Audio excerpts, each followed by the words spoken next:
હાય, હું છું કિયા અને તમે જોઈ રહ્યા છો ઇટ્સ મજા ગુજરાતી. આજે 7મું નોરતું છે. આજે આપણે એક 7મી શક્તિની વાત કરવાના છીએ.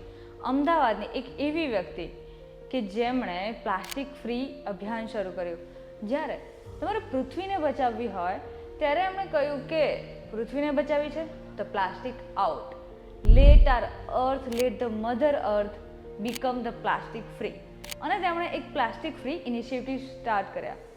School campaigns, city drives, workshop, seminars, marketing campaigns, ઘણું બધું કરીને લોકોમાં અવેરનેસ ફેલાવી કે પ્લાસ્ટિક બંધ કરો અને તેના ઓલ્ટરનેટિવ્સ પણ ઘણા બધા એક્ઝિસ્ટ કરે છે.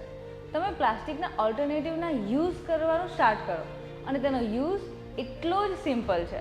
જ્યારે લોકો પ્લાસ્ટિક બેગ અને બોટલ્સથી કંટાળી ચૂક્યા હતા ત્યારે હેતલ દેસાઈએ કહ્યું કે ઇનફ, હવે આપણે બધા જ ભેગા મળીને પ્લાસ્ટિકને બોયકોટ કરીશું અને ઝીરો યુઝ ઓફ પ્લાસ્ટિક આપણા ડેલી રૂટીનમાં સ્ટાર્ટ કરીશું. થાઉઝન્ડ્સ ઓફ ફેમિલી અત્યારે અમદાવાદમાં કમ્પોસ્ટિંગ કરે છે, એટલે કે તેઓ ક્લોથિંગ બેગ્સ યુઝ કરે છે, પોતાની વોટર બોટલ ઘરેથી લઈને નીકળે છે. જ્યારે બહારની પાણીની બોટલ લેવાનું અવોઇડ કરે છે અને જ્યારે પણ ઘરેથી ક્લોથિંગ બેગ લઈ જાય છે ત્યારે ક્યાંય પણ તમારે સબ્જી લેવી હોય, ફ્રૂટ્સ લેવી હોય કે બીજું કંઈ પણ શોપિંગ કરવી હોય તો તમારી પાસે એક બેગ ઓલરેડી હોય છે. તો એનો મતલબ કે તમે પણ આ પ્રેક્ટિસ તમારી લાઈફમાં સ્ટાર્ટ કરો. જ્યારે હેતલ દેસાઈએ એ પોતે પણ અત્યારે ઝીરો યુઝ ઓફ પ્લાસ્ટિક વાળી લાઈફસ્ટાઈલ જીવી રહ્યા છે, એટલે કે પ્રીચ નહીં, પ્રેક્ટિસ ફર્સ્ટ.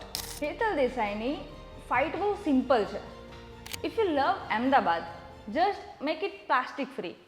તમે પણ જ્યાં જરૂર ના હોય ત્યાં ચોક્કસ પ્લાસ્ટિકનો યુઝ કરવાનું ટાળો. અને હા, જો તમે આવો કંઈક યુઝ કરતા હોવ, જ્યારે પ્લાસ્ટિકનું કોઈ ઓલ્ટરનેટિવ યુઝ કરતા હો, કંઈક એવી ઇકો ફ્રેન્ડલી વસ્તુ વાપરતા હોવ તો ચોક્કસ અમને કમેન્ટ સેક્શનમાં જણાવો. હું છું કિયા અને તમે જોઈ રહ્યા છો ઇટ્સ મજા ગુજરાતી. જોવે છે શું? ફોલો કર.